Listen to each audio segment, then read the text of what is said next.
Hey guys, it's Jordan, and the Rams have signed another new guy and have not signed Donald yet.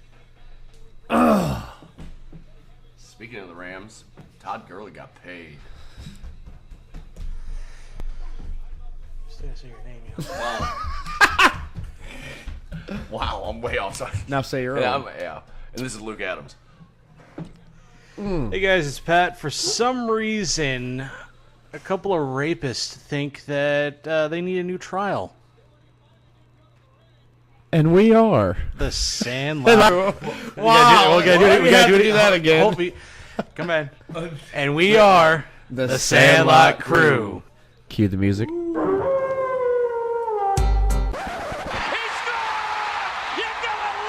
You play ball like a...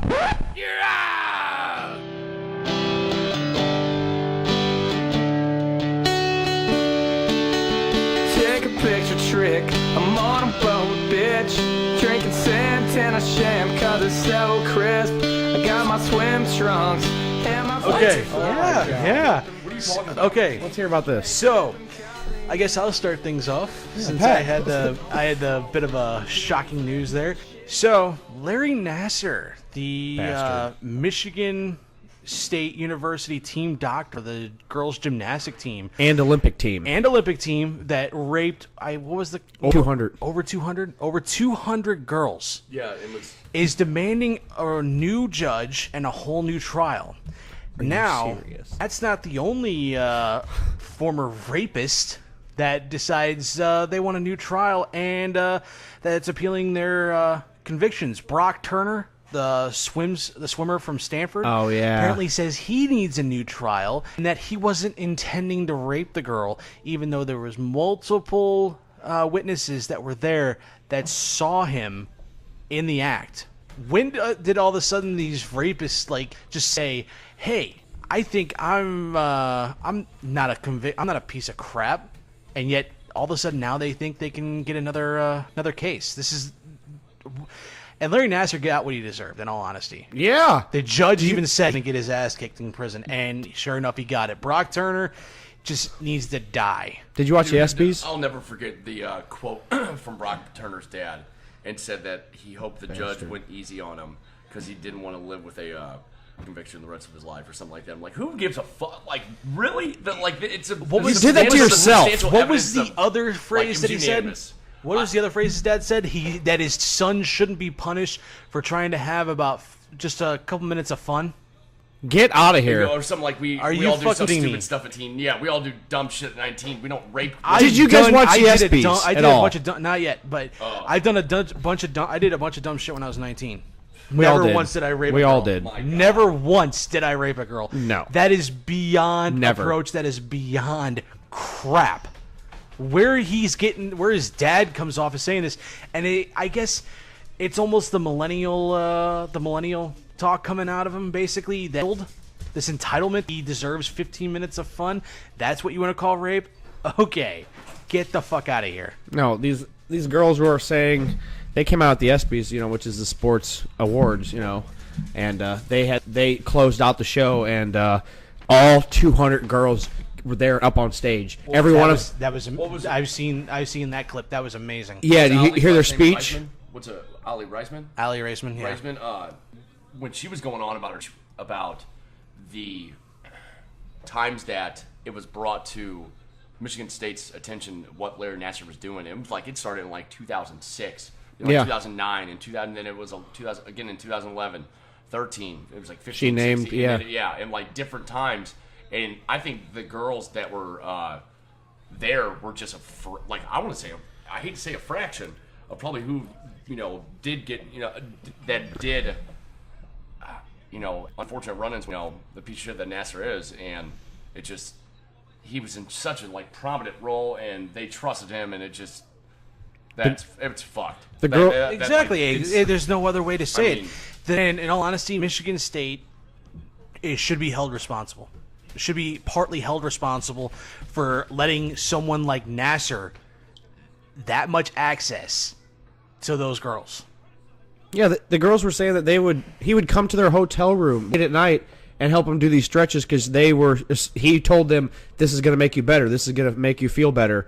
And he would do these inappropriate things, dude. That just makes me want. That Yeah. almost makes me want to throw up. And they said these girls said that they brought it up to people. Cool. Nothing was done about it. nothing. It's almost like the paternal thing what's in sick Penn about State. it- Yeah, they were it's- telling them, "Don't worry about it. It's it's That's a normal. whole He's different just fucked up. he's Oh, just yeah, that's he's just another helping you level out." of Like, yeah. dude, listen to those girls say that. Dude. Just reading the testimonies.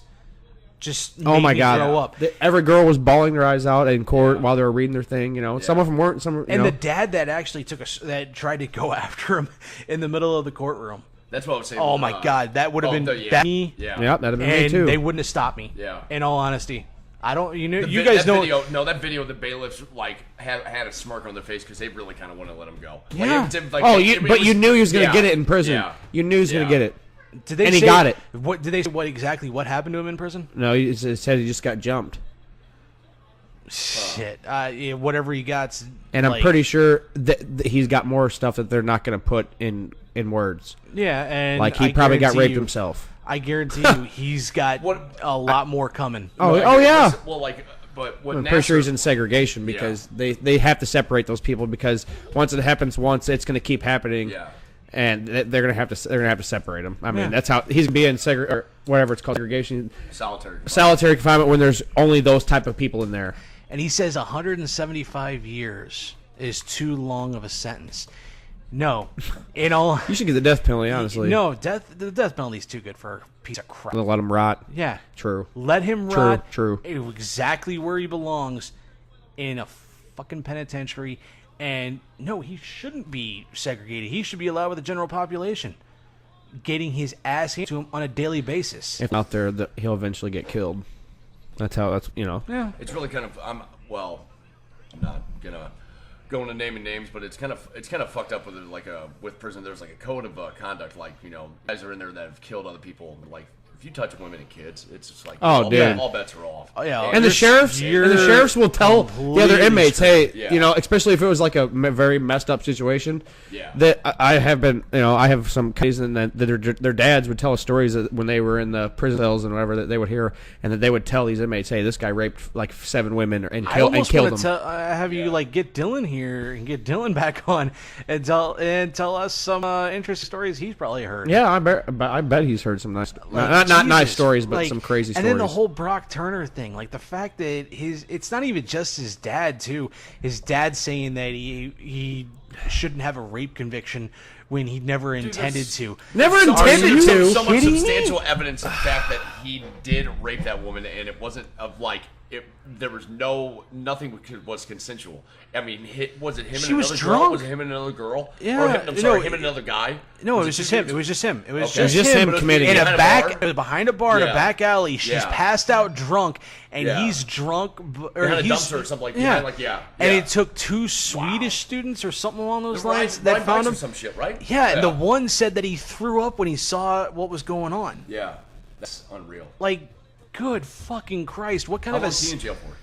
I think he. Who? Brock Turner. I don't know how long he got. I forgot the whole parameters of it, but I think they were like really pushing towards like probation or something like that. I'll have to read more into it, but the fact that he's trying to get his rape charge thrown out is Some shit, yeah. Come on, man. What in the hell is going on these days with this kind of shit? And the fact that they both happened, both those come out on the same day. That's Yeah. even more fucked up. All right, let's move along a little bit. Let's talk about something a little more upbeat and fucking disgusting ass rapist motherfuckers. Jordan, I'm sure you got something. Well, guys, I guess we could talk. I can talk some NFL here. We can get out of that little bad situation. Anyway, as Luke mentioned earlier, Todd Gurley has got an extension on his contract, a 4-year, $60 million extension that keeps him in LA for the next 6 years with $45 million guaranteed. He'll be 29 at the end of that. He's 23, I think, right now. Who was oh man, Lewis? Maybe I think it was Lewis. This is perfect for Gurley. He goes. He's going to make. Was it 45 million guaranteed? What was the total overall, Jordan? Was it 60? 60 million, 4 years. And dude, he'll be 29. What did DeMarco Murray just retire at? 30, 31, 31, and that's something like that. You made your money. running backs don't really make that big type of money, Right. non-quarterback Which money. are they're starting to get up there. You say that though, well, what is Le'Veon Bell trying to get? He's trying to get what He's trying to get what Gurley just got, Exactly. 15. I think he wants just maybe a little bit, not by much though. And Yeah, it's ridiculous. But it's not a whole lot. No, he's earned it, man. I know it is, but it's just crazy how he's holding out like how he is and stuff. But yeah, the Browns, they signed their rookie quarterback, Baker Mayfield, for a 4-year, $32.68 million contract. What I'm kind of laughing at the fact that Jarvis Landry says that the Browns are going to win. They're going to put up 40 points each game. They're going to win every game. They're going to go to the Super Bowl. Now, okay, Jarvis I would say, Landry. I don't think they're going to. Man, it's going to be close. I do think they're going to win probably close 7, 8, 9 games. But Tyrod Taylor, when he went to Buffalo, or when he left Baltimore, then went to Buffalo. Man, that was a turnaround of the fucking team. I mean, I'll tell you what, man. It's and then they brought McCoy on, and then became a playoff team. And he's a playmaker. It's just the fact of I think it's the fact of he's just kind of hard to. I mean, if you're a coach, he's kind of hard, has a player. I mean, when he had issues out in San Francisco, Baltimore, and now in Buffalo, and then he's in Cleveland, and it's just, I mean, I don't think we'll see Baker Mayfield this year at all. Wait, who did you say had issues? Tyrod Taylor. You have issues anywhere besides Buffalo? San Francisco. He had issues in Frisco? Yeah, No, with wait a minute. Singletary and Well, who didn't have issues with Singletary? I mean, come on. was, I mean, when you're going to have issues with a coach that drops his drawers, sticks his dick out in the middle of a team meeting, that's a little fucked up when you really think about it. yeah. I mean, come on. I had to laugh though. What was it? Vernon Davis left. Was it Vernon Davis left the he left the 49ers and then he went where'd he go? No, he wound up with Denver. Whoa. Breaking news, boys. Rangers have a deal in place to trade 4-time All-Star Cole Hamels to the Cubs. For who? Didn't say exactly, but yeah, that's just great. That sucks. I don't think we're going to make the playoffs this year anyway.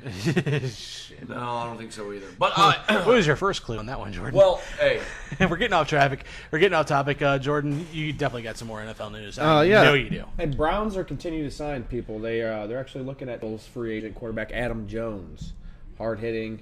You guys know the guy with the dreads. Pac-Man? Yeah. They're going to get Pac-Man even though he's fighting people in the airport. Hey, they're going for some bad people. apparently that was a complete self-defense though. Yeah. I came at him, and it's like what they caught on tape. Maybe it was an altercation. I'm not real for sure, but Pac-Man didn't throw the first punch. No, So, he definitely didn't. But that's pretty big for the Cleveland's defense. I mean, Yeah. he's a hard hitter. He's a good player. He just is when he's kind of not a bad in trouble. person. When he's not in trouble, which is hardly ever. And then Aaron Donald, or not Aaron Donald, Josh Allen signed his 4-year contract with the Bills. Rookie contract, right? Yeah, this is rookie, yes. And then Dan Quinn and Thomas Demoff from the Falcons have extended their contracts by 3 years. Didn't say how much, so I'm not. Is he related to entirely Kevin sure. Demoff? I'm not sure. Sure. Probably another professional liar, just Actually, like Kevin Demoff. it's not Demoff. It's Dimitroff. No, that's not Demoff. I know So. it's not. I don't know why I said that. Eli Rogers is old wide receiver for the Steelers. He is visiting with the Steelers today. He's visiting with the Chiefs over the weekend, which that should be pretty big. Old guy. No one's Giants are also expecting to sign Connor Barwin, ex-Rams defensive end, outside linebacker. A little bit of moves. Did you do you know offhand what Julio got a raise? I don't think so. They gave him gave more him money. some incentives. They bumped some of his contract up, so he'll get more this year and a little less like the following year. They just kind of restructured it, Yeah. so he's coming. He'll be there at training camp. Is it one of those type deals? If he gets 15, 20 touchdowns, he's going to get like an extra $2 million. Or I something? didn't read. I heard it though. Like his camp is very happy about like this. Just That this, he's here, yeah. Just this year, Well- because this is the money he wanted to like. It's what was it? I hate. Sometimes he sounds so smart, and then sometimes he sounds so stupid. But he said he goes, he ought to play out this contract. He needs to do this. He needs to do that. And he goes, and what was it? Jalen Rose he goes, he just wants to be paid like the top guys. It's some of these, it's. I don't Luke, know. on to you. Man, I got 2 things. Well, just I give us- can't just pronounce. give us I can't one. pronounce- Give us no. one, and then come back, and we'll start you off with the taking next the field. segment. Our Yeah. Cardinals rookies, man. Just Gomber and Oh my God. Pondelacion. I'm sorry. It's I don't want to. I can't. Say it again. Come on, try it I'm again. not doing Please it. say it Come on, again. one more time. Say it again. One more time, And then please. we'll tell you what. Come on, please. Come on. Fuck you and Come fuck on. you. Come on. Say it again. I'm gonna Google that. All right, Google it and then we'll wait. What is it? Daniel Pondelacion. I can't say it. Come on, you know this is gonna be an awesome, laughable segment. Come on, you gotta try to say I can't do it. it. You gotta say it. And I'm really doing If you get it, we'll say. We'll This say. is the guy. I- This is coming from the guy that told me to do a podcast with my wife about trying to pronounce players' names because she Come on. mispronounced a Wayne Gretzky one Say it. night. You have to say it slow. Look it up. Come on, try to say it. You two can go home. Oh, if you guys haven't noticed, either Derek is not with us today. He is not here right now. He'd be all He'd over have a this. field day off this. Seriously. Come on. What? Try it one more time. No. Come on. What's his first name? I can't. First name? Come on! Come on, Luke. You got to say it again. Try it one more time. Okay. Here we go. Okay, Jordan. Say it again. What do you say again? How do you say it? He said, "Oh, because I can't do it because I'm saying it. I'm gonna end up saying how you pronounce it." I figured it out. Luke. Wow, Here we go. All right, Luke. All right. Get Try it close. again. Here we go. Attempt number 2. 3. Daniel Ponce de Leon. Better. Yeah. Better. How do you pronounce that? Ponce. De Leon? Yes. Ponce de Okay. Leon. Well, there's a whole Ponce de bunch Leon. there like just silent. So fuck you two. I cannot wait to go back and listen to that. Oh my god. That was good, dude. I'm so glad I live streamed this. And he has Facebook now, so. Oh yeah, he's back. He's back on Facebook. Oh man, You for forget those to that tag don't him know, in Luke is back on Facebook, and this is one of the best things that it's going to be on his Facebook page.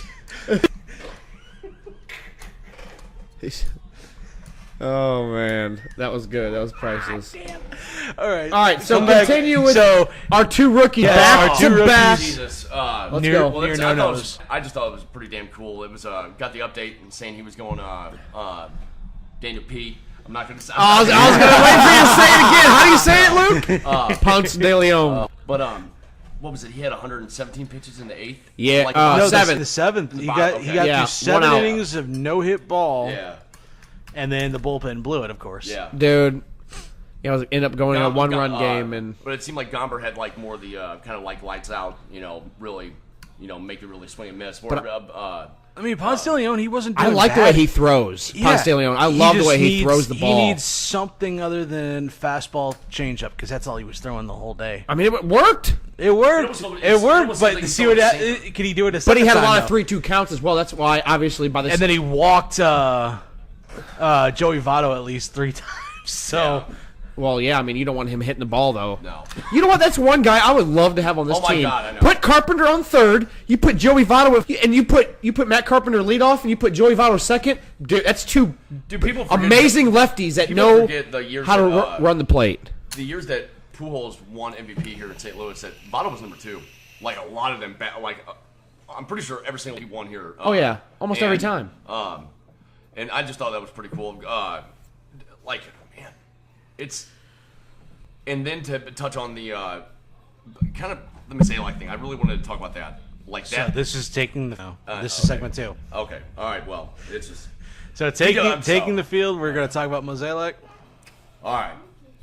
He said yesterday in a interview that there would be some sweeping changes if things would not turn around, and what that means. It I doesn't don't- look like things are and turning it's, around. It's starting like everybody's seeing flat out. Well, it's the players' fault. Matheny could have. There have been times that we could have won. That Matheny could have maneuvered people and put them in the right spot. But now with Slit doing what he's doing, I mean, we're just not. I mean, they're talking about possibility of Ozuna and Fowler possibly out of here. I'm sorry, on Martinez and Fowler. Yeah. Where do you start? Possibly though? Ozuna too, though. Yeah. No, Where do you yeah. start? Do you start which part has been the more disappointing though? Has it been the bullpen, the two guys you're paying over $10 million to in Greg Holland and Brett Gone. Cecil? Gone. We both. Or is it the fact that you're supposedly starting right fielders batting at $175? Granted, he's gone 7 for 31 since Schlitt took over. Schultz took over. 7 for 1. That's batting. And apparently that's like 40 points higher than his actual batting average. Well, He's been looking better at the plate. If you're talking about Fowler, and we're talking about the whole Holland deal. That's a Mosaic. That's straight. That's not Holland, Yeah. Gregerson, Cecil. Yeah. They need to go. And We need to get rid of them. They're not helping us for the rest of the year. We need to bring, like I heard him talk about today on 101 this morning with Bernie. We need to bring all of our young talent up that are ready to go. Bowman is the only young one I could see going. Bowman can probably go too. Honestly, They're so Jekyll and Hyde, Cecil and Holland, and Bud Norris. Well, Bud Norris. There are times when- Tuivailala has been looking really good lately too. Yeah. He Tuivailala- might have earned the 7th inning I've always spot liked Tua. Probably. right before Jordan Hicks comes You remember in. at the start of the year, Yachty was actually pushing for Tuivailala to end up being Yeah, the closer. I remember. think We he's talked about that. proved it over the last couple of weeks. Yeah, he's looking good. He came in and struck Joey Votto out for that big important out. They took out Tyler Lyons because they didn't want him to face crush-handed pitching. I hate to say this, but ever since Bud Norris's buddy got shit-canned, he hasn't really done a whole lot of nothing. I also have heard that possible. Why not trade Bud Norris right now? Yeah, He's got good value right now. I best feel of like the- I mean- He's got I good feel value. like I feel like this is what you're gonna get. You could get a possible marquee player if you trade Bud Norris, Cecil, Holland, Fowler. Okay, no. And just like ship off everybody just for like 1 or 2 people. That's all. That's the only way to get at least something decent out of these guys because you got to look at the fact that they still owe Cecil a lot of money. They still owe Fowler a lot of money. Yeah. The only person that's really not owed that much more money is freaking Greg Holland because they only paid him for deal. 1 year. Shit. Same with Bud Norris. Bud Ozuna's Norris less is than pulling Fowler. in like league What? minimum. Ozuna's is less than Fowler. Ozuna only has 1 more year, so Yeah. they're talking about possibly because what he's doing right now. So you is- tr- he's playing all of his best guys right yeah, now. we got like 3 more seasons or 3 or 4 more years with him. He's playing all of his best guys right now for at least a week or 2. He's going to see how they are, and then he's going to start making changes. He's letting the people get their chance. He's like, Fowler, he's like, I'm going to put you in every day, and you're going to play, and you're going to try to redeem yourself. Ozuna, I'm putting you in because he's been not batting good. I mean, he's been hitting singles. His power has not been there at all. So he's letting these guys play, and then he's going to start evaluating, and he's going to start bringing other people up, and they're going to start playing. And the whole thing with Ozuna, it's the same thing I said at the very beginning of the year. Bro. He doesn't have Hold Juan Carlos Stanton hitting in front of him. Yeah. No, but we have a small Giancarlo Stanton in the minor leagues, which he needs to be up here right now. O'Neal. He's hit O'Neal. 5 home runs in 2 games. O'Neal. Yes. And apparently there's a That dude has possibility nothing they're else to bringing prove up down Dakota there. Hudson. And Dakota Hudson, yes. Well, apparently, I think it was him that they talked about today. He got taken out of his game last night early, and he went back to the high-fiving- dugout, and he was high-fiving getting high friends and all fives, that. and everybody was smiling. He was handshaking everybody. No, Hudson and Mozeliak said today or whatever on his, I think, or yesterday on his interview that usually means that they're going to be coming up. Usually they're coming up to the big league. So I think he's going to come up, possibly get a start.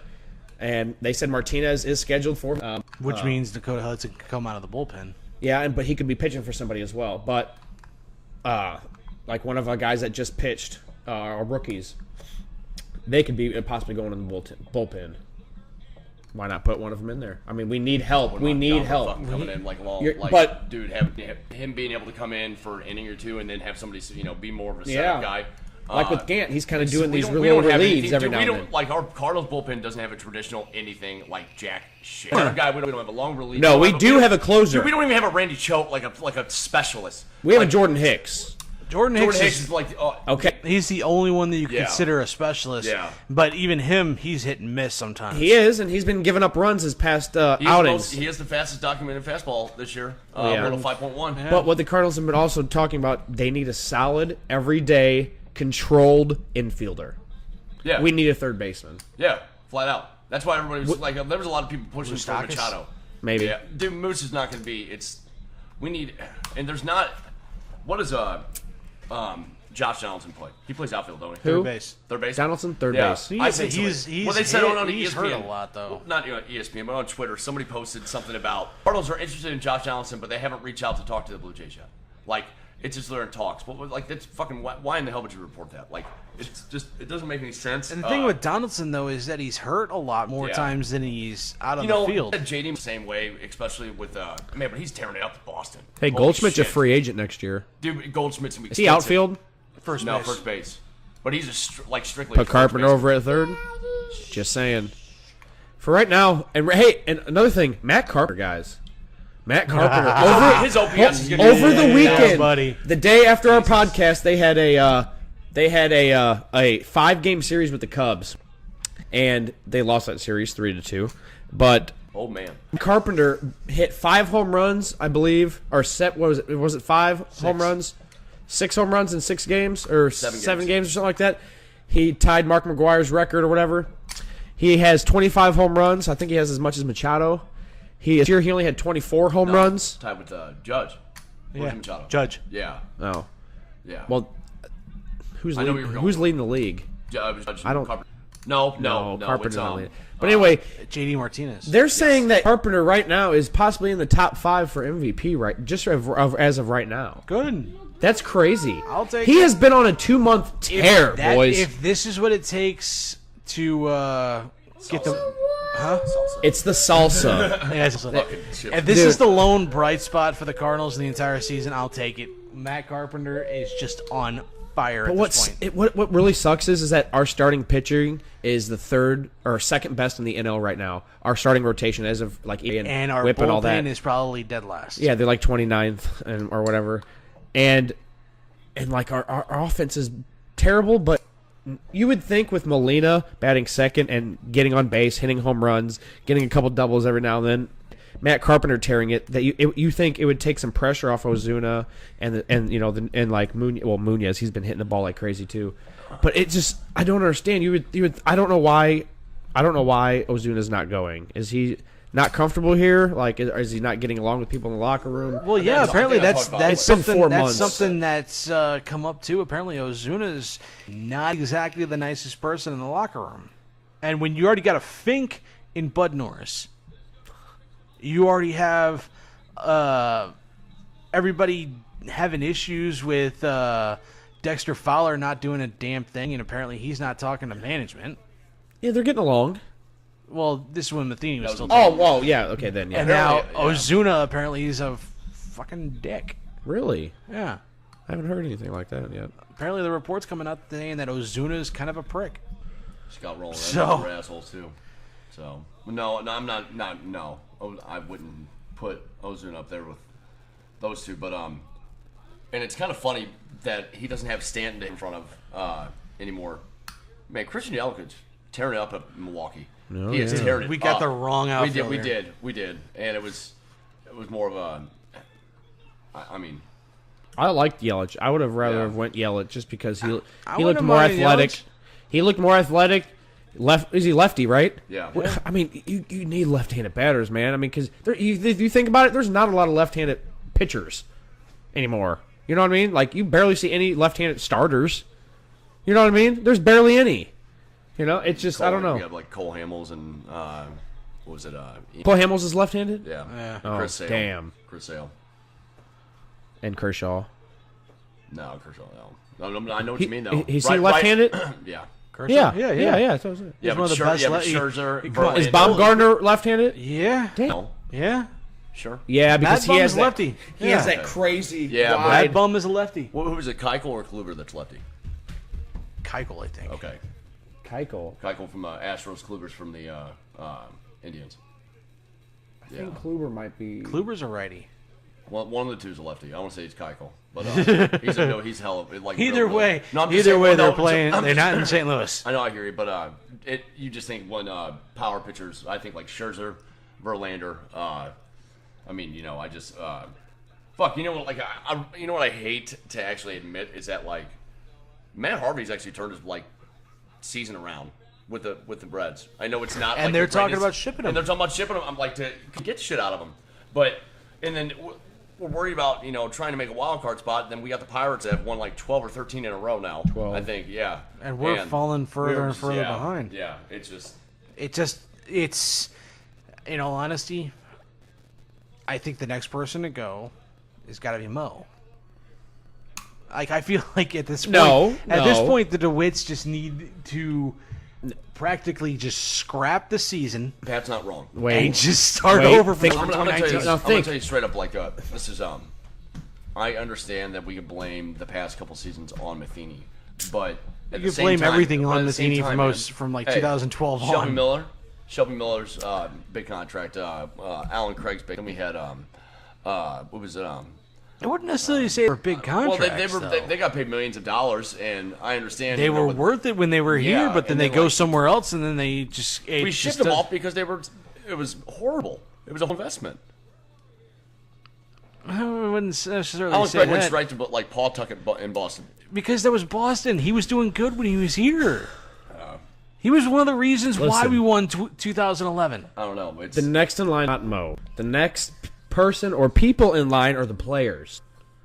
The players aren't performing. You need to You need to either get them out or sit them down and bring your young guys up to see if they can prove if they're better. Which we do have younger guys that are ready to come up, that are ready to play, and that are better. But here's Jordan, I don't disagree with you. Not at all. Hold on, Pat. Sorry. You got to change the players up now. I know. I totally get where you're coming from, but we still got to find people to take our fucking players. That's the issue. There's teams that don't take. Yeah, for next to nothing. There's people out there hunting for Lance Lynn that want Lance Lynn. Yeah. They're like, who's gonna pay that contract? Yeah. Who did I hear? We paid him. We offered him more, and who did I hear that he took the Twins offer. Yeah, because it was like a 1 year less or something like that. Yeah. So. A team I heard say that a team that was already going to be in playoff contention that was wanting Lance Lynn. They're thinking because they need a starter and they need innings. That they were talking about Lance Lynn. The Yankees, with the best bullpen in the league, just got one of the better relievers in Britain from Baltimore.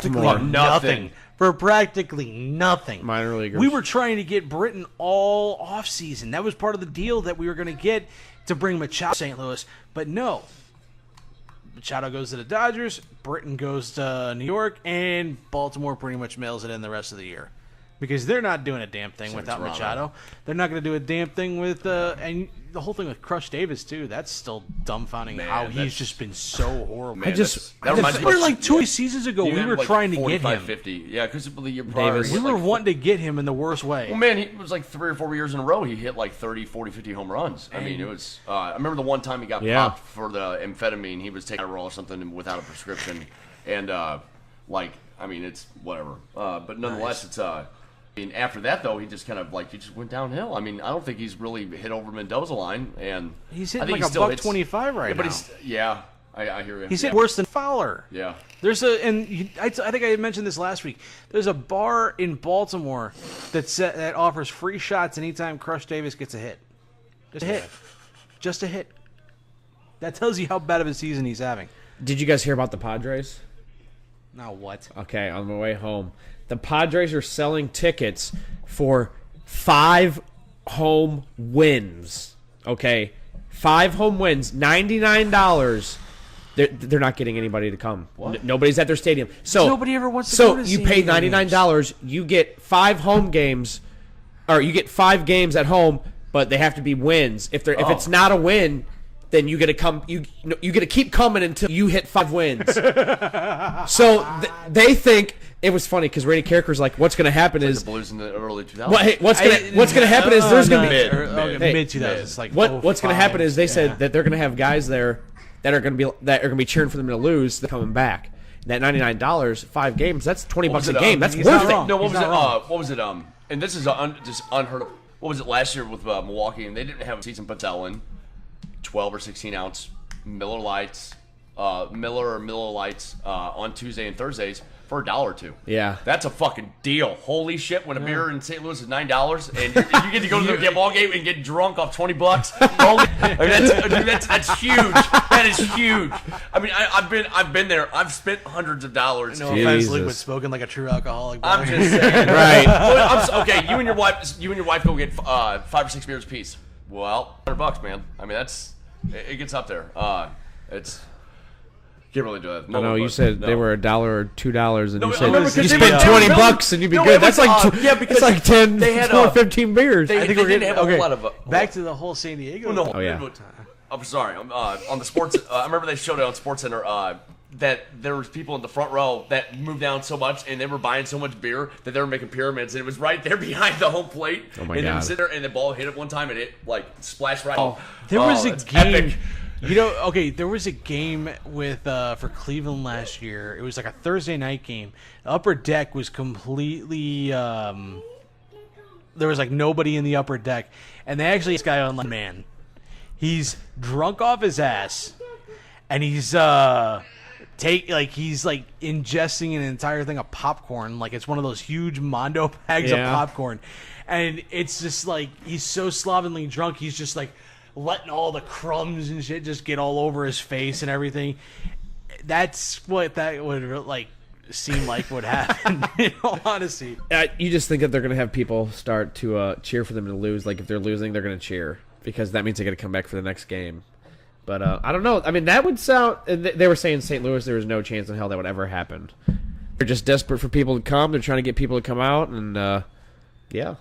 oh, yeah, like you said, seriously, like the thing about San Diego, nobody ever wants to go to the games. Nobody cares about the Padres unless it's playoff time, and even then they don't even give a shit. Well, yeah. Because you go to you see a San Diego Padres playoff game, half the time it's the fans from the other team that are there. When we played them every single year in the playoffs, I can count on me and how many Padres fans there actually are, and everybody else is for the Cardinals. Damn. It's that bad. That fan base is that bad, and I'm surprised that they're still around. It's almost like Tampa Bay. It's almost like the Marlins and Cincinnati. They don't have a fan base until it gets to like September, and that's if they're in playoff contention. Yeah. Cincinnati, I feel bad for because they had their fan base. I feel has just been constantly losing, kind of like the Phillies, except for that handful of years in the 2000s. But I mean, come the on, they've Marlins- actually Philly's actually been to a damn championship within the last 20 to 30 years. Cincinnati, I think, has kind of been like cursed in a sense because of Pete Rose. Because you realize they haven't had really that good of a team since the 1970s and 1980s. Yeah. they do Padres with Tony Gwynn. They never won a damn thing. Well, I mean, they were a competitive team though. They were. lost the World Series to the Yankees in '96 or '97. 96. Yeah. Marlins won in '97. That's right. And with the Padres, they spent like $200 million in the offseason a couple years ago, and it did nothing. Nothing. They bought like Notice the Marlins do that shit up until before Jeter took over. The Marlins spent so much money on bringing in Jose Reyes and a bunch of other players. Burke and, they were gone before midseason, yeah. and then they go to Toronto, and Toronto does the same thing. Toronto gets all these great players, and they're gone by midseason. Grichuk's there. Was it in Toronto? Oh my God, Randall Grichuk. Hey. Fuck Randall. Wow. I never liked Grichuk at all. But no, Toronto did that with what was it? Who was the knuckleballer? Wakefield. No, from the R.A. Mets. Dickey. R.A. Dickey, and then they went after Dickey. Burley and Hanley Ramirez, or They spent like almost like $300 million in contracts, and they were like in fourth place by the time yeah. the All-Star Well, it's game funny came you were around. talking about the Marlins because they did it twice in the 2010s. Yeah. I feel like with They brought in right Reyes. when They brought brought in so many good Yeah. players, and it didn't do a Yeah. freaking thing. Yep. All right. Oh, Well, yeah. John Gruden. Says he's going to give back his $100 million if it doesn't work. What, All right. you just want to take over the segment? Jesus. Because Pat, I've seen- calm down. I know. I've seen so No, much I'm stuff just about Gruden and this whole thing. Yeah. The fact that he hasn't even talked to Khalil Mack, he hasn't Yeah. done Your it. best player on the team. One of okay? your best, at least. Well, he's captain, and he's your defensive captain, and he's your best defensive player. Anyway, they have not spoken to each other, which I don't understand why. I don't know if maybe Khalil Mack maybe he hasn't been around. Maybe this is just he hasn't made a phone call towards him, or I don't know, because he's not in would camp think, though, yet he because he's looking would. for a restructured contract like every other superstar in the NFL wants a restructured contract, and they can't wait till their contract is up or anything like that. They got to be paid now. They got to be the top paid guy. Like it's crazy, but like look at some of these like players like Rodgers. He said today, like he's like, I'm worried about restructuring my contract. I'm worried about this team and being a leader. Like that's a true captain right there. Like same with Tom Brady. He doesn't take a lot of money. He doesn't need the money. You know, he's there to win championships. What was the first thing? What was it? Matt Ryan got restructured a deal, and the first thing he said, he goes, "Now we can focus on what actually That's so matters." stupid. Nobody goes, "Well, no, well, it's no." What did he say? He goes, No, okay, wait, I know now what we you can mean. stop talking about stuff that actually. Now we can start talking about something like Yeah.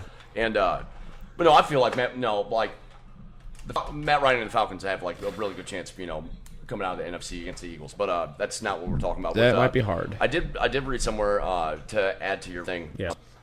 That, I mean, albeit John Gruden did say Brad Johnson was special. Yeah. So, what the hell are you doing? Anyway, but him and some other guys, they had, I guess, a practice the other day and talking about Derek Carr. Yeah. And just he is that. Gruden damn loves good. him. Oh, dude, he's that damn good. And Carr's good, and dude. Watching, He got injured last year, man. Listening and watching Gruden over the years on Monday Night Football, of him criticizing Yeah. him laying in on Jay Cutler and who was a couple other ones, man. I mean, he was just downright mean. It's like a who's who. No, you only get Sanchez. And, yeah. And bringing in all these quarterbacks going through Gruden camp. Yeah. Gruden camp. Yeah. I mean, for him to actually come out and say that he's just like over the moon excited about having Derek Carr as his quarterback, I'd say you're ranking pretty good this coming season. They are. 2006. My only problem is which I'm worried about, but then I have two different feelings about it. But they hired a couple 30-year-olds. Not saying that. Who? Some defensive players. Yeah, I mean, What's his name? They had Derek Johnson. You can get away with that on defense, though, not on offense. Yeah, It seems they're like- hiring, I feel but like the defense or offensive line. But you can't. But then I look at it like this: they're veteran players. They've been Yeah. around for a while. Like maybe you put all these veterans together. Maybe that I don't know. I'm very anxious to see what's going to happen. They did draft an offensive lineman in their first round pick, so that's going to be exciting to have Derek Carr some little bit more of a protection up there. Do they still have BJ Penn? Or not? What is it? BJ Penn? Donald Penn. Sorry, UFC. BJ. I think he thinking of the UFC retired. fighter. Yeah, I know. I'm sorry. I think he retired after the season. Oh, okay, I my bad. think. If not, then yes, he's still there. Gotcha. But Marshawn's still there. last season in Oakland. Yep. Yeah. They're going to Vegas. Yeah. Yep. Wouldn't it be crazy? Wouldn't it? That's like a storybook ending for the city of Oakland. They go out, and I don't want to see them win the damn Super Bowl because I want my boys Well, of in course. New England to win it. But come on, that's a Hollywood movie right there. They get the new coach they've always needed. Derek Carr finally becomes the quarterback everybody thought he would. Yeah. And their final season in the city of Oakland, and they win a championship for the city. Well, they got. And it's almost like, but at the same time, it's like a bit of a last, like, oh yeah, we won the championship, now we're leaving. So it's kind of a bit of a middle finger Who towards did they pick the up city. last year in the draft? It was another defensive player, wasn't it? like this year. Who was? Yeah, I'm trying. They got that offensive no, line. defensive end. I'm not sure. Trying to think. No, I'm sorry. But no. What was it Monday or Tuesday morning? Turn it on, and Jason Witten and another retired NFL sitting there and talking about the opening week, Rams versus Yeah. Raiders. That's going to set the tone on I know they're AFC and NFC, but that's going to be a Man, hell of a game. dude. Is that Monday night? Probably. That'd be fucking sick. I can't wait. That's gonna be awesome. I can't wait for I can't wait for our draft. Can't wait for a fantasy Oh, draft. my I just God. can't wait for a whole lot of other shit. I know. It's getting so Settle close. down, Pat. settle down, settle Getting down, so settle close, down. Pat. It is. NFL's right around the corner. I believe we have like 48 days. Yep. 47 days, something like Come on, that. you're supposed to be the master counter. No, we got Yeah, one no. more week. This is the last week for no football at all. Yeah. Yeah, then I think Hall college of Fame starts. game is Thursday. I'm a little bit excited for college because I love the bowl games. Like I love the championship games. Like it's so loud, like the crowd. And oh man, if you got surround sound, it's just awesome. Dude, and what's well, we're off topic. Go ahead. I can bring it up about something else. So. Well, that's all I had for the Raiders. Think you're Pat, okay? The Taking the women's revolution gets another boost. The WWE announced that in October, it's going to be an all-female pay-per-view. Now, my question for you Is Carmella and Alexa Bliss the champions going into that damn match? Or going to that pay-per-view? Is Ronda Rousey back? Yeah, she's back, and she's got a championship match at SummerSlam against Alexa. But does I Alexa... I don't see Alexa losing it to Ronda, but I like Carmella a lot. I still find... Apparently she's got a lot of heat on her after her little spat at the Extreme Rules pay-per-view post-show. But in all honesty, I don't see... If they want to have one of the best pay-per-views, you put the best wrestlers out there. Yeah. And you keep people like Carmella away that can't put on a decent enough match because she can't. You look at some of her matches, they've just been terrible. Because the reason why they have to have so much interference in there's a reason why they have to have Ellsworth in there. It's to distract everybody from the fact that Carmella has not improved since she's been called up from NXT. She's entertaining, man. It's kind of like where Alexa is a little bit she's a good athlete, you could tell. And I watched that Table for Three and didn't realize she was a model, fitness model, and all that other shit. But she's your favorite diva. Come on, you know. I find her gorgeous and very attractive. But what Thank God Amber's in the other room. Yeah, but nonetheless, man, Becky Lynch is something else. Yeah. She's on fire. No pun intended. Her being a straight redhead. Fire. Yeah. She is a very, very pretty redhead. But man, I mean, will Charlotte be back? Should be. Okay. Hopefully. But I don't know. I just I think And it's not honestly, even. What's crazy too is this is the first time that they've ever thrown a pay-per-view together. Not even just women, but it's also the fact that they're bringing up the girls from NXT. Yeah. It's gonna be. And they're gonna bring from past. I'm sure we'll see a Trish or Alita, Candice, not Candice, or Michelle McCool. It's gonna be everybody that's. I mean, everybody that's still alive at least. Yeah. But it's gonna bring about. But the fact is, it's gonna be. But yeah, this is the first time it's ever been a co-branded at not only SmackDown, Raw, but NXT as well. And rumor has it they're supposed to bring in the divas or the women's. I can't say divas. The women's tag team titles. That's when they're going to debut the women's tag team championships. And it's either going to be for NXT, possibly NXT, and Raw and SmackDown. So it's going to be at least Who are the girls on SmackDown? I don't get to watch SmackDown, but man, Becky Lynch, Carmella, the two newer gals, Mandy Rose, and Sonya Deville. Yeah. And I don't think Mandy Rose is worth a damn, but Sonya Deville is actually getting a lot better here in the last couple of months. Mandy Rose is like the equivalent of if Eva Marie was blonde. That's basically what she is. And she's just as much as a ring rat as Alexa Bliss is. But that's for another story. Yeah. Caitlyn came back too. Yeah, I found her too. And that's all. And not only that too, it's supposed to be the finals of the Mae Young Classic. It's supposed to be on that pay-per-view. Right on. That's going to be. It's. I'm excited for it. It's unreal from where women's wrestling was in the mid '90s to Medusa dropping the belt in the trash to where we were talking about that one and only main event on Raw with Trish and Lita.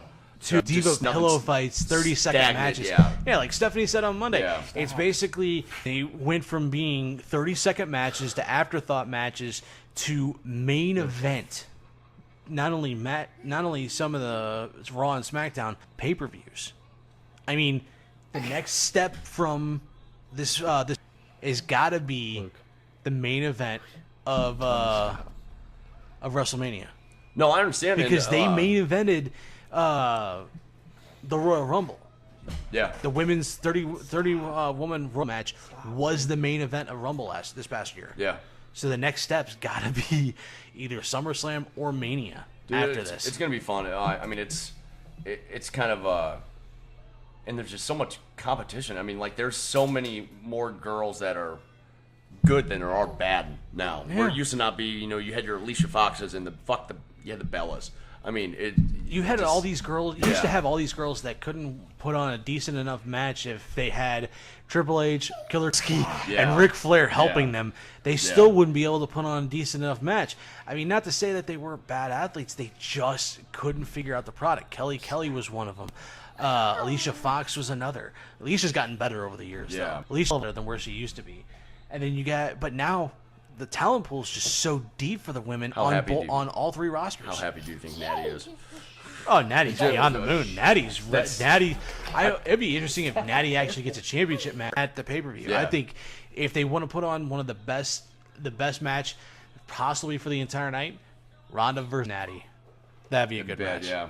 That's like, what was it with, I watched the table for 3 with Cornette and, Cornette, Hayes and Bischoff, and they were saying the best match, you put your 2 best matches on. He goes, I'd have Samoa Joe versus Brock Lesnar, and I'd have Natalya. Dude, their match in NXT, a couple of matches they had in NXT were unreal. The main event, that women's championship match, the Crown vacated women's championship after Paige had to relinquish it. That was an incredible match. In all honesty, hands down one of the best matches of the year that year. Okay, let's go along to. You want to do grind my gears? Yeah, I got a little something. Oh boy, Jordan's and pissed you guys off. will agree with me. Jordan's pissed. Knowing you'll probably disagree. Jordan's pissed, and I can't wait to hear why. This Right. is a little segment I like to call "What's Grinding Your Gears." What's grinding your gears? So, if you guys haven't heard, which most people probably haven't, here goes my rant. Oh God. Albert Pujols just hit home run number 631. He just passed Ken Griffey Jr. to be 6th all-time in home runs. He has 6 other people out of, I forget the number Randy said, 149,000 players that have worn a jersey and actually played in a game in the MLB. There's only 6 guys. There was only 5 guys that had Albert Pujols, and he is not getting enough attention. Not saying that he needs the attention, but it's not being shown. Just like the whole Mike Trout thing, they're saying, oh, he needs to advertise himself, blah, blah, blah. But this is a big thing. Like, this is a big, like, if he was in St. Louis, I think a different stream. I think it would be out there more. I think it would be, like, bigger. I think it'd be breaking everywhere. They're not really talking about it. Like, when they described that game the other day, Ohtani hit 2 home runs, which is impressive, and Trout also hit a home run. Pujols also hit a home run, like number 631. But when they described the game afterwards, the sportscasters really didn't say anything during the game or after the game. They're just like, oh, he hit, like the crowd didn't like cheer for him. Like, I mean, some did, but like it wasn't like how I think it would be in St. Louis. And it's just really upsetting that some of these players that are performing really, really well and really, really good and are having like outstanding performances, like Mike Trout's being compared to Babe Ruth. Like, when is the last time you've heard somebody being compared to Babe Ruth? I don't think we have. And it's upsetting, man. I kind of wish Pujols would have stayed here. He'd have been respected more. He'd have had just a better career here, I believe. It's crazy. He stole his first base of the season the other day. Like saying, Pujols stealing a base. Yeah, that happened. Honestly, I think it's got to be because of the fact that he left St. Louis. That's why, like, a lot of the national media took away and like left Albert behind a little bit when it came to the spotlight, because he went to a team that now has Mike Trout and Ohtani. You're looking at one of the best players of this generation, and you're also looking at one of the best players to ever come out. Best duo player, I guess you could say. Yeah, you're looking at a guy playing in the American League that can hit as a pitcher. He's a pitcher that can hit. Let's put it like that. Yeah, when he's not pitching, he can come off the bench as hitter. No, and that's a big.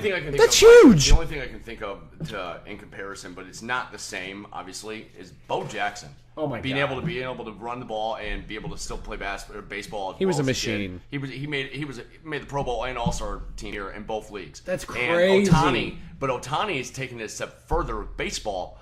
That, man, the last person I'm gonna say that was really like this was Babe Ruth. Was he a pitcher? Yeah, he started out as a pitcher, man. He started out as a pitcher. Yeah, when he came up with the Red Sox, he was a There's pitcher. probably been others like that, but this is like the first one on a national scale that we can think of, though, over the years. And the dude's got 20-something home runs in the season, and he's pitching the rest of the year, is he? Possibility. No, he got hurt. Yeah. So now he's just coming off the bench as a DH. He just started throwing. I know, but he got hurt and he had surgery on something He's to where he couldn't pitch. He's DHing and he's pitching. But he didn't. I think that's part of the reason why the National League definitely needs to adopt the DH. I think we should get the DH rule. But but we're getting a little sidetracked here. This is more about Pujols though, more than anything. This whole argument is about Pujols, and you're right. The whole reason, or the whole thing with Albert not getting any attention is complete BS. He's actually one of the greatest hitters in the history of the game, and the fact that he's getting no love from national media, no attention from the national media, and I think it's got to do with the fact that he left St. Louis. Had he stayed here, it'd be a completely different story. Now, do you guys remember in like the early 2000s, man? They had the Cardinals on Saturday afternoon every fucking weekend on Fox or Sunday Night Baseball because Pujols was doing something crazy. Always hitting home runs. And it was unreal, and just it was every time it's almost the same way that they used to describe Bo Jackson. Anytime he came up to the plate, you did not leave your chair. You didn't go piss. You waited until the next batter or what have you. You didn't move from your seat whenever Bo Jackson came up to the plate. It's the same way with Pujols. Gonna add one to that. 20 year anniversary of Big Mac. It was is I want to say it comes up in about a month. It was the beginning or middle of September was when he hit, I think. Or no? No, it was the last day of the year. He hit 70. You're talking about 62. Oh yeah, okay, yeah. But still, it's just when he came up to a bat. I mean, other channels were flipping over to. You knew you were witnessing something historic. Time McGuire came to the plate. The same way with Pujols, the same with Bo Jackson. Yeah. The only difference is Bo Jackson. Same way with Bonds. Well, he's the home run king. I'll 756. Man, Pujols. I'm going to keep my arguments separated from that. But if he hits, they said if he hits like 23 or 24 home runs for the next like 6 years. Which I don't know if he can do that, Albert. He won't be in the league 6 more years. How much Albert just hit? 631. Yep. Okay. And 200 or 756. Yeah, you're right. Somebody said that 25 to 30 home runs for the next 4 or 5 years. Yeah. So that's what you have. Long. Dude, you never know. Adrian Beltre is older than Pujols. I would say Adrian Beltre is 40 years old. Yeah, but he's in better condition. He's like James Harrison built. And he's still producing more than Albert. Not saying that Albert's not producing. He's not. I mean, what's Albert hitting this season? I don't know. 260. That is compared to where he was when he was in St. Louis. That is so. That one in the middle of that season when in 03 or 04, Pujols was batting like 378, 379, and I'm talking like this was the beginning. Going into August, he was batting like 365, 366. And they were talking about he was going to be he was going to win that Triple Crown a long time before Miggy was even in conversation. And if it wasn't, you take away Bonds, Pujols might be like one of the best hitters people have ever seen in their lives. And But to add on to that though, he might be actually one of the best hitters that never juiced either. So yeah, and the reason why he's probably not getting a lot of love from the fans, do you think, is because he hit all of his home runs here. And then he kind of went over there, and then now he's kind of, he's kind of done what he's done, being an average, a little above average player, and then now he's hitting these milestones here. He's playing second fiddle and third fiddle now. Yeah.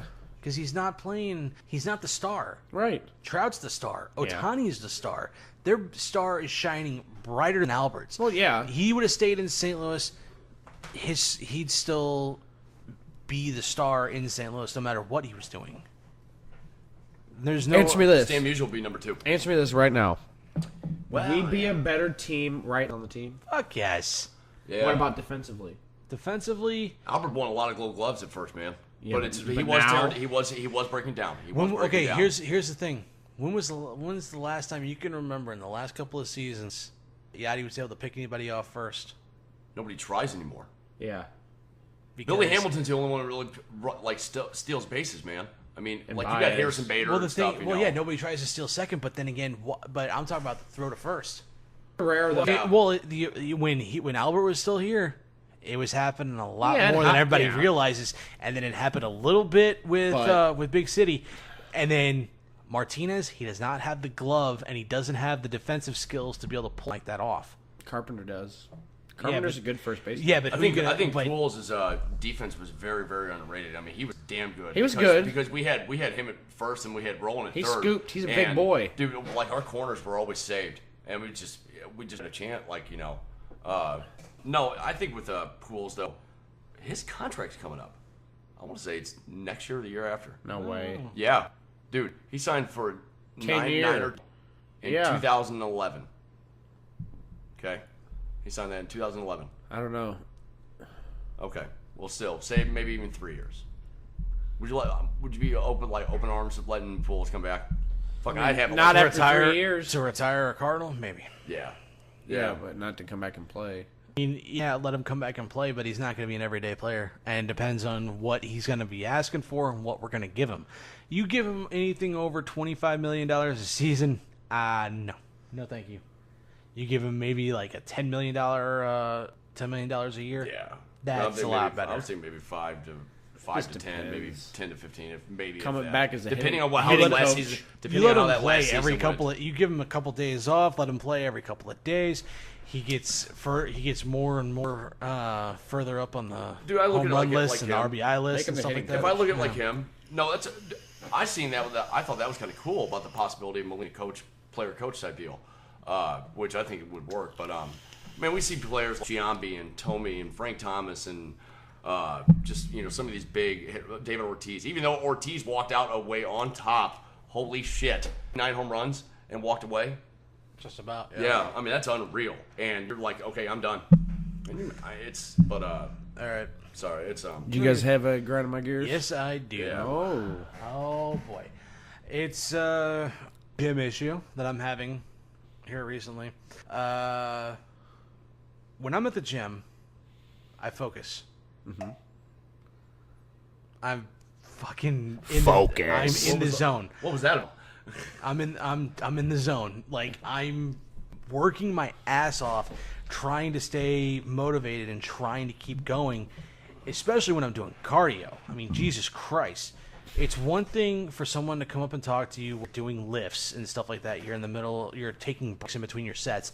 But when you're trying to concentrate and trying to zone in on what you're trying to do on cardio, no. You leave people alone. You shut the fuck up, and you walk away. Yep. In one day, I had at least 4 people come up to me and try to interrupt me. What the heck? Why? What's their first words that come out of their mouth? Why are they coming up to you in the first place? Give you problems with maybe like weight loss, right? The one person, he's like, keep going, man. This is in Cape too. Oh, I mean, that's nice though. yeah, I guess. It's nice, You can but get But it's not like he's trying to have a I'm conversation. sure it can get annoying. no, but it's a matter of there were people actually trying to start conversations. Beth was there for this. Beth and I were working out together. We're doing stationary bike, and I'm in the middle of minute 23 or 24, and this old guy walks up and he starts having this conversation with Beth about, oh, technology's so great nowadays. My daughter's on a missionary trip, blah, blah, blah, blah, blah. And then he starts trying to talk to me, and it's just I just focus in Do you have your headphones on? Yeah. I focus in right on the numbers and just stare at the numbers and try not to make eye contact. All right.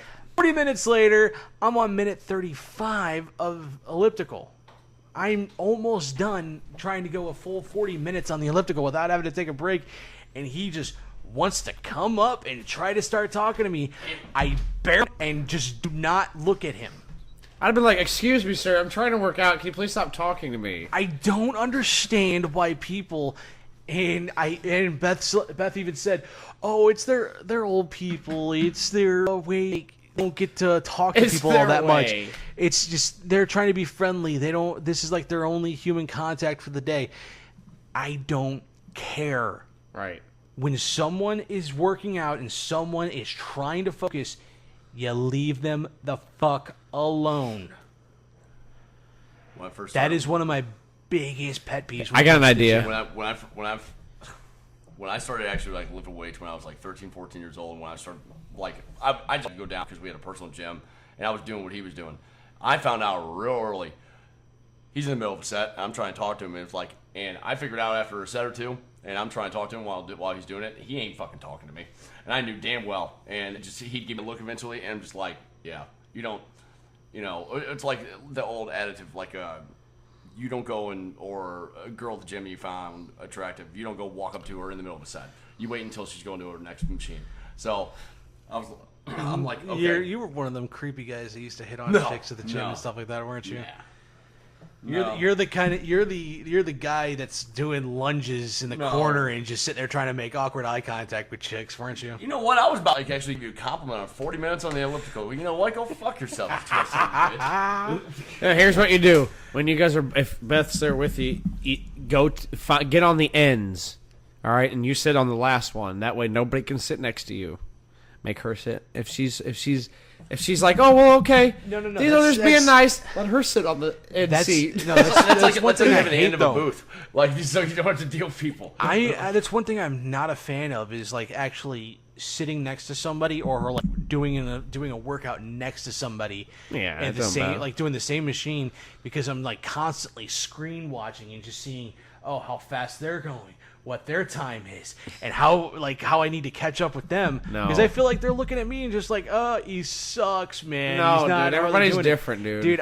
That's just one thing I can't stand doing, and I've had to deal with that with like working with Beth, but again, it's just I feel like I need a sign around my neck while I'm working out, just saying, "Do not bother me, shut the fuck up, and walk the opposite way. Talk to me when I'm not on the damn machine or something." I don't get it. I've never understood it. It was the same way when we were in high school. I would always be like trying to focus on shit and people talking. It's just like, you're in here to work, you're in here to get better. Shut the fuck up and do your job. I'll tell you what, I felt like blessed because I thought when Reese was there, it was a lot different. I was way more focused and everything. Like you got with somebody that actually benched exactly what you were doing, and like you were with a weight, that. And then after when Freeman came out, I was like, all right, hey, come here. You put up 300. That's okay. I'm gonna put up 2. Like, but I know what you mean, man. It's I guess I think it's just focused with anything. Like when I'm really focused when I umpire, I don't really like to talk, but there are times where I will talk. Jordan's actually, I tried to like motion something to him out. What was it, a couple weeks ago? I was like, tag up. Then you're just like, fuck you. I swear. And I'm okay there. Oh God. Oh. No, I understand, Pat. It's what are we at now? Well, the last time it was 33, wasn't it? Okay, so I guess this is my progress report. Well, I think it's kind of cool, man. Well, 36 pounds down. Another 4 more. I hit 40. So I don't want you to ever think that we ever thought that you need to lose weight. That's on you. I know I need to. So it's just a matter of My dad. Needed time to do it. Other things, so I'm just finally glad I've been able to actually get in the gym and start working on it. So my old man used to always say that it's he goes, I'm doing this so I could see you graduate and see my grandkids and all of this stuff. I get it now. Like my mom just turned 70 and my dad turned 69. Like I totally get it. Like there's a reason why. I mean hell, she quit smoking like 10, 15 years ago and he started smoking like 30 years ago. So it's just I don't know, bad habits eventually they'll kill you. I developed a new hashtag to go along with it, and I don't know, Jordan, you've probably seen it. So I found this awesome shirt, or I think Beth found it. Somebody found it online for me, and I'm probably gonna order the damn thing. It's I saw that. It got invisible, basically almost like invisible ink, I guess. It's invisible wording, so it's a gray shirt, and the more you sweat, the words come out, and it says you can go home now. Yeah. Oh. So you gotta make the whole thing sweat, and then once you see every word, you can go. Yeah, that's pretty damn cool. That's one of my new hashtags too. Is now you can go home along with progress. Hashtag 199. Yep. That's what I'm going for. That's how we put an equivalent of how our games usually go. Like how do you break a sweat? Fucking awesome. There have been times I'll tell you the truth. Like I was one of the better in shape of us four, but there was a time when no offense, no, I think it's more. Come on, Derek's a I'm fucking just saying. beast. No Yeah, offense, Jordan, he's- but he- Derek. he's just Derek big. can tolerate the heat a little bit differently. He's also part Mexican. Who can tan like that? Derek looks like Who he can could tan probably like that? lift us all over his head, dude. He's that jacked. Almost seems like. Well, never mind. Anyway, but no, hell, out in the field, it was like 103 degrees out there in the dirt, and he goes, "Man, this sucks." And I'm sitting there with all my stuff on, and I'm just like, "Man, it's actually okay." But the other day, man, it was what was it, like 85, 86, 87 degrees. By my fifth game, I'm like ready to pass out. I didn't understand it. I didn't understand it one bit. Like I was like, I guess because I wasn't keeping myself cool. Yeah, I don't know. It's man. All right, Luke, what's grinding your gears? Okay, I love watching the NFL Hall of Fame induction and everything, but man, you got the guy is Ray Lewis in this club. I feel like Brian Urlacher. nah, Ray Lewis. nah. Ray Lewis got one Super Bowl MVP, I believe, and multiple time MVP. You know, Brian Urlacher was voted one year the great player in the league.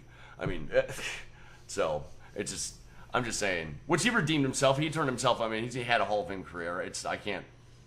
Man, Central Time. He's going to be going on the stand like it'd be Eastern. Okay, they're saying it's going to be like 11:30 Eastern for the Hall of Fame, and like 10:30 here. Man, it's going to be like 11:30 by the time he actually gets on, because those things always go long, just like the WWE Hall of Fame. So I really look forward to that. But then T.O., man, come on, what is the whole fucking deal? Like, what is the? It's because he's not a first ballot Hall of Famer, so And that's he's just- upset about it. Yeah, it's T.O. being a prima donna. And come on, that's like the most overdone story at this point. I feel like I've gotten to the point where I'm almost numb to it. I just don't flying rat's ass about Terrell Owens anymore. No, I know, but it's I never really have. I thought he was a great wide receiver. I mean, he was dominant he as was hell. decent, but Jesus freaking Christ, fault. he's just an attention whore. I don't understand him. But hey, going back to Brian Urlacher, he's an 8-time Pro Bowler. He finished up 4 first-team All-Pros. He's an NFL Defensive Player of the Year in 2005, and he's an NFL Defensive Rookie in the Year in 2000. He made the NFL 2000s All-Decade team. no. I'm not taking nothing away from him. It's just he played for. It's the only reason why that. And he once threw Johnny Fairplay out of a ring in team.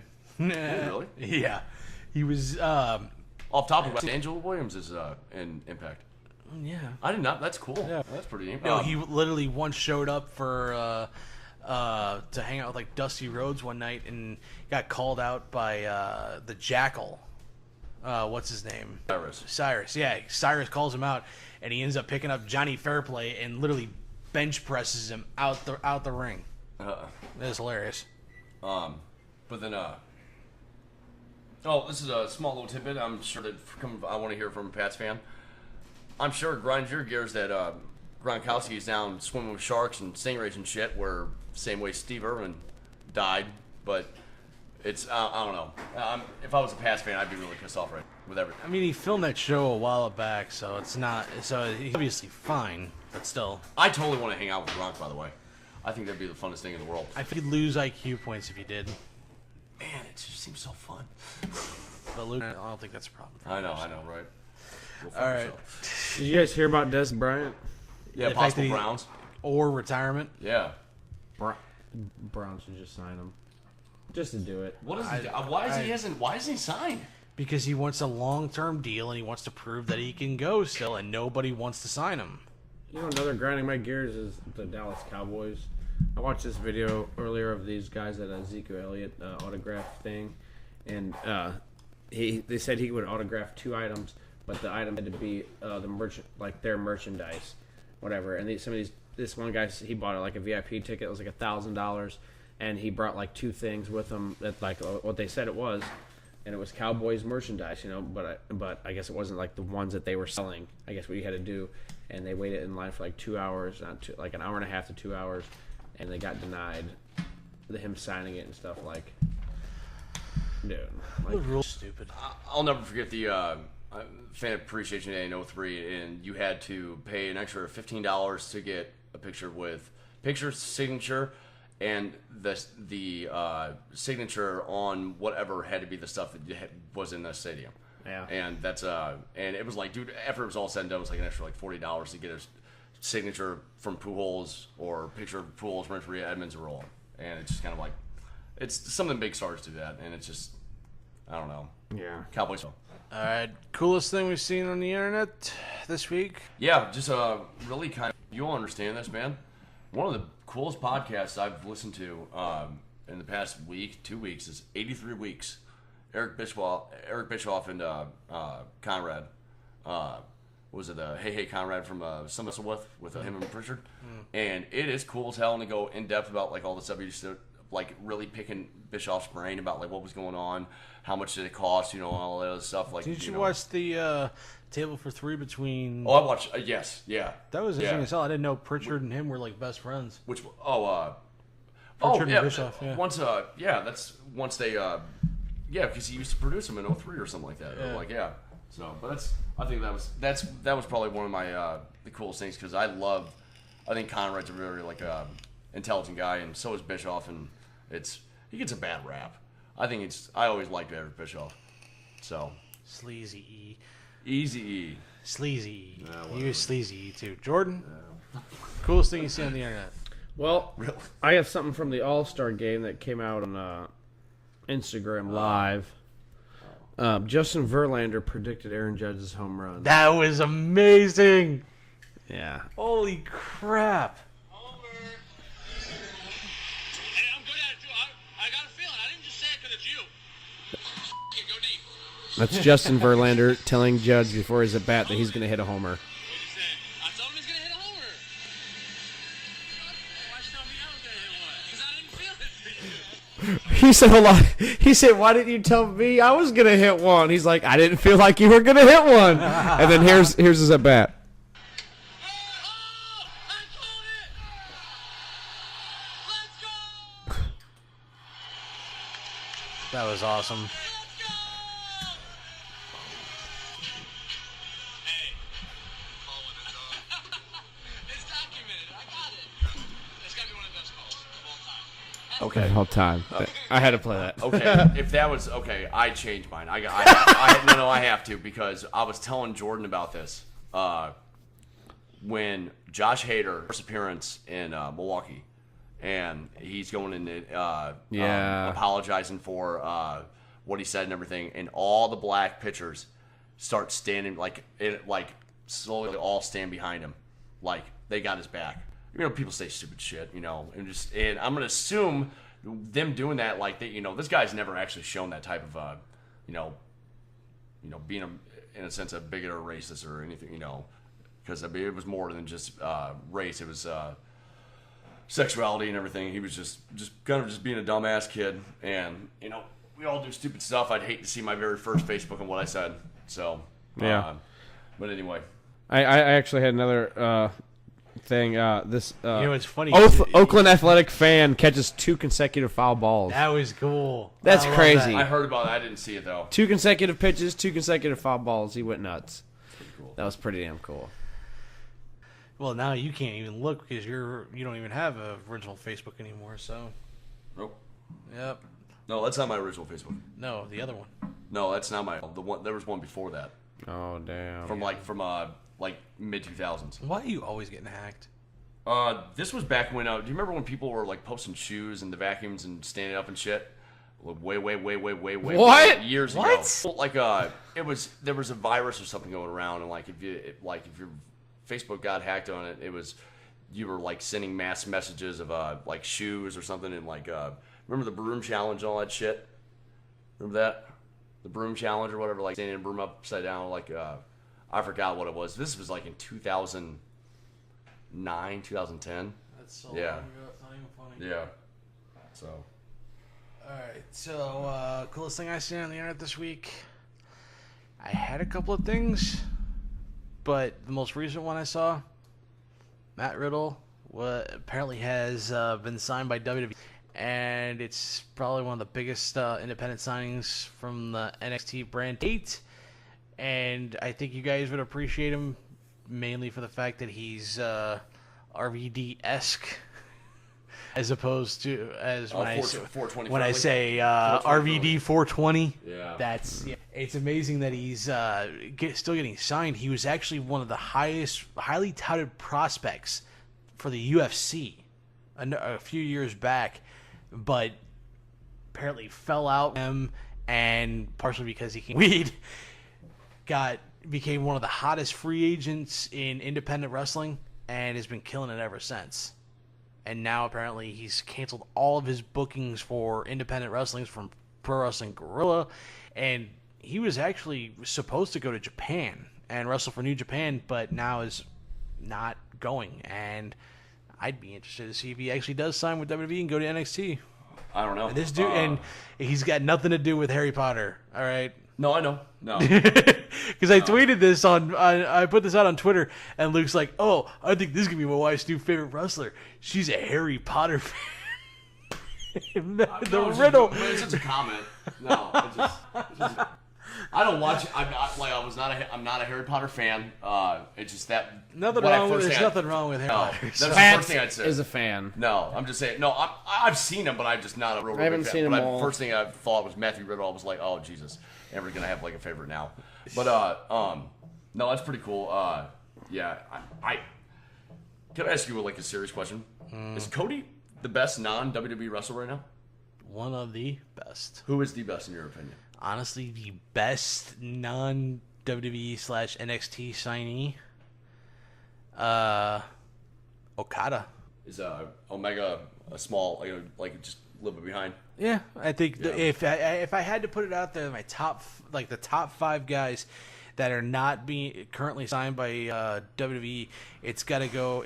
Probably in no particular order, but the top 3, it's definitely Okada, Omega, Sami coming in at 3. And then after that, it's... He reminds me of like a more of an ass type. Sammy, like shorter, stubbier, kind of like just a gnarly, just I'll fuck you up type. I mean... Taz meets Brian Pillman. He's completely unpredictable. I was going to go Omega. And then number 4 would have to probably end up being Brian Cage. Okay. Cage should definitely be in that consideration. And No, I was just going to say, like, okay, it's funny that you said that. Is Omega like a Jericho Pillman-esque like mix? I don't think he's like anything like really much like Pillman. He's definitely Jericho-esque, for sure. From the way he handles things on the mic, the way he wrestles. I mean, they're both from the same general area in Canada. They're both from Manitoba area. Yeah. So it's really? Yeah, Kenny's from Manitoba. I think Well, he's actually from Winnipeg. Oh, Cody's up there, dude. He can pull. He almost reminds me of like a new age recruit, kind of very, just without the mustache. Yeah, God. Yeah. Honestly, I think and apparently now Kenny, the Bucks, and Cody are being heavily courted by WWE in an attempt to bring them back, or bring Cody back, but also bring in the Bucks and Omega. We'll see. And it'd be interesting to see if they do. I don't know if they will. Cody's Dusty Rhodes' boy, Jordan. Yeah, I know. It's Goldust's brother. He just went from being legacy with DiBiase Jr. to like just being I think in general one of the best performers nowadays. He put on. Yeah, I don't think there was he didn't really have a bad match, considering everything that he went through, all the gimmick changes, all the career changes from being.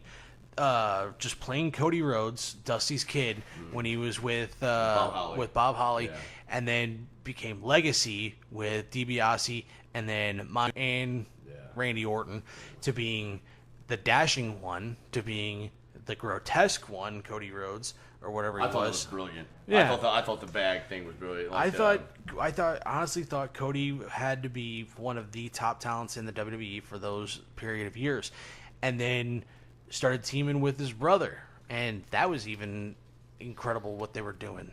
Yeah. When he was the Rhodes Boys, and he didn't want to be Stardust, but he made it work. And honestly, I think he killed it.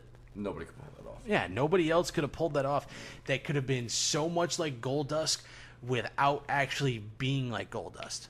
because he was just as crazy, just as unpredictable, but he wasn't the androgynous character that Goldust was. Dude, they were talking about the what was the whole reason for him leaving was for the fact of just how they handled everything after his dad passed away and have still pushed him as hard as it was. Michael said something very clear on the tape of 3 I watched last night with AJ Styles and Kevin Nash that said after the day after WrestleMania, that morning of or before the show, that McMahon would be like, WrestleMania was great, that's awesome, but that was yesterday, it's in the past. Like, it's like you have to move on. It's like you don't even get to, and it's like. And Michael's made the comment. He goes, I don't even get to really relish in the past 4 great WrestleMania matches I had, and it's kind of like because I got to work up the next one. Another thing that they said even too, still hasn't fully grieved of the process of losing his dad. He was on Colt Cabana's podcast. This is probably almost like a year ago. And he's talking with Colt, and he's like, in all honesty, I know they say like what stages of grieving. He's still in step 1. He goes to independent shows and he still feels his dad there. He's still not over it. And I think the WWE, like Vince particularly, were trying to get him to get past that stage. How many NXT stars and Raw and SmackDown stars now that had that when Dusty passed away? How many of them were grieving because they thought of Dusty as a dad, let alone him being your real dad? Yeah. And it's like, I mean, there are so many guys that still to this that like. We're coming out of NXT, we're saying that it was almost like Dusty was a father figure to them. The Divas said that. Paige even said that on the Austin podcast. Kevin Owens told one of the best stories about how what Dusty made him, just told him basically to be himself when he was on the Sam Roberts podcast. It's impossible to be able to get past something like that when you realize so much and then you get a chance to meet them and he's your coach and he becomes more of a coach. He becomes your father pretty much. He becomes your second dad and he's there for you so much and then just one day he's gone. That I still don't understand how Dustin is still able to wrestle. I still don't understand how Cody's still able to wrestle. It's a true testament to their strength, and it's a true testament to the strength of every NXT wrestler that were and working with Dusty and are still around and are still being able to carry on his legacy. And correct me the last time that was his baby. There was one of them, yeah. It was him, Triple H, and I think JR for a little bit. That was their big creation, and then JR took a step back, and then it became Dusty and Triple H's thing. And Dusty was the kind of guy that could fix. He would get these wrestlers. Promo classes with Dusty Rhodes. Who in their bright fucking mind wouldn't want to go sit in one of them? Oh my god! I just to be a fly on the wall to be able to listen to. Because a lot of the ones we watch on TV now, just them scratching the surface of what they could do, and it's just I don't know, we're way off topic. What Dusty was able to do with a lot of the wrestlers that have come out of NXT in the last couple of years, he basically made Paige who she became. She became badass chick that could best of the females and then fucking take out AJ in her first night on WWE Raw, and one of the best wrestlers that they had in the last 10, 15 years almost.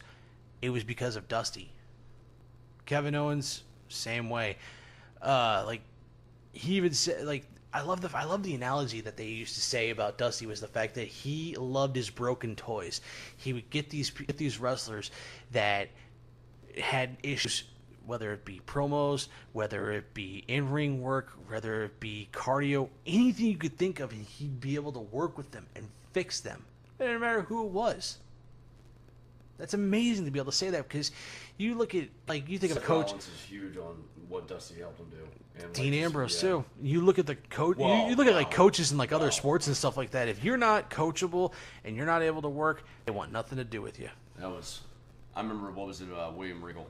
Regal's about Ambrose, and he goes, me and Dusty, we just pretty much, all we did was open this onion, and it just did the layers and layers and layers, but Ambrose just kept coming out. Yeah, and they fought a lot too over Ambrose because Regal wanted to get rid of him.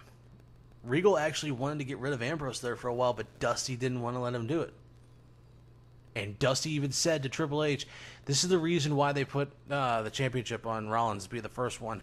The first NXT championship on Rollins was because Dusty said he is the future. And Triple H took a long look at him, and he finally believed it. Well, the catch in Mania was just unbelievable. Yeah. Wasn't that with Blue Tisa or whatever? No, that was Brock and Reigns. I feel like we're just excluding Jordan right now. Jordan's been so quiet for the last like 5 minutes. Yeah. All right, Mama's calling. Jordan, since you've been quiet so long, take us out. Oh, Mama's calling. Well, there's a couple of things. Good Mama's calling is for Jim Kelly. They found no cancer in his mouth, so I guess that's a big thing. That's good. Jim Kelly. Bills, yeah. Yeah, and Mama's calling on the Houston Texans. J.J. Watt and Deshaun Watson are fully healthy, ready to go. I've seen that interview today. That's going to be a deadly team. And then Mama's calling on Andrew Luck. They're saying he's going to be ready to go week 1. That's going to be huge for the Colts. That's going to be huge for the division. Indianapolis got a long way to go outside of. But I mean, it's unreal to think that what Andrew Luck could have done. I mean, Jacoby Brissett won 4 or 5 games for him last year, and dude, just having Luck on the field, that's at least 7, 8, 9 games, I think. Yeah. But I don't know. That's a tough. They play in the. What do they play in the? Central? No, not Central. But No, there's no Central. what was South? They play with the They play against the Colts. Titans. AFC and the, South, Yeah. Yeah. So it'd be tough, man. We'll see. I don't know. I'm still liking the Bears. I really am. Yeah, they Dude, it's gonna be seriously. give them a couple years. They They'll got some be young kids. deadly playoffs. Yeah. It's They said their backup running back, that Conan kid, is like Tyreek Hill. yeah. Who's I thought they just signed up.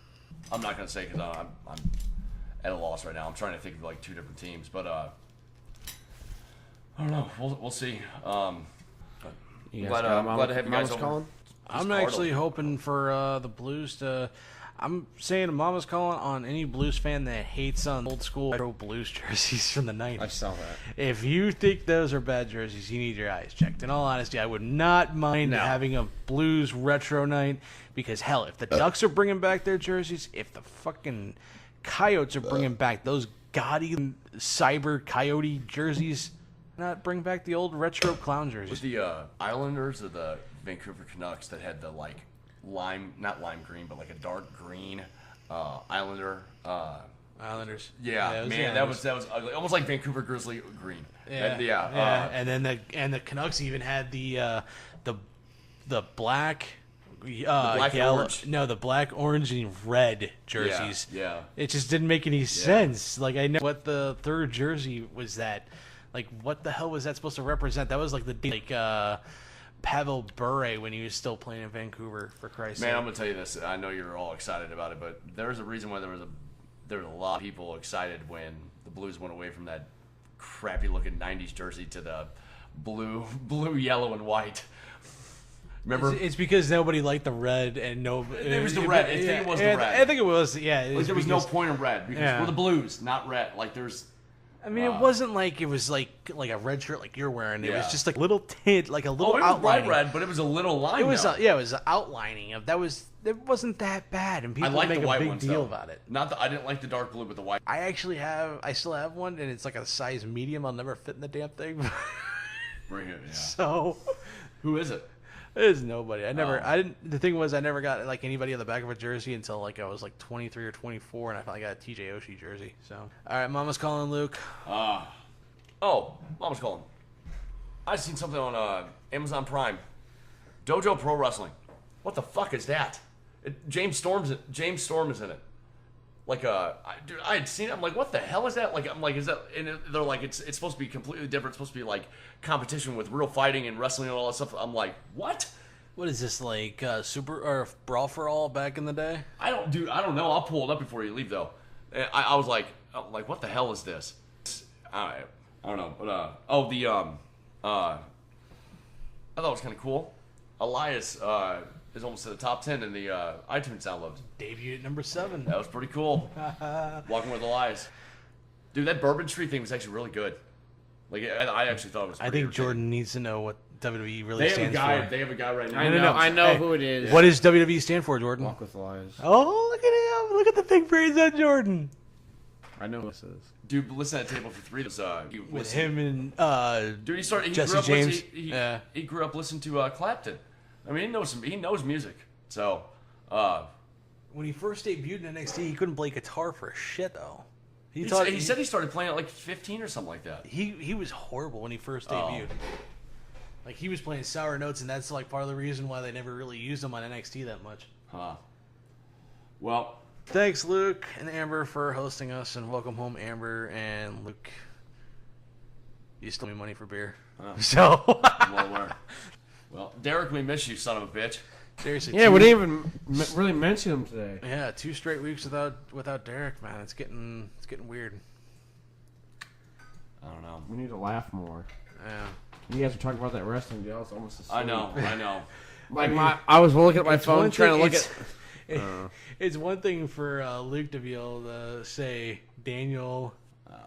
No. Say it. Say it. Say it. Come on, you know it. Do it.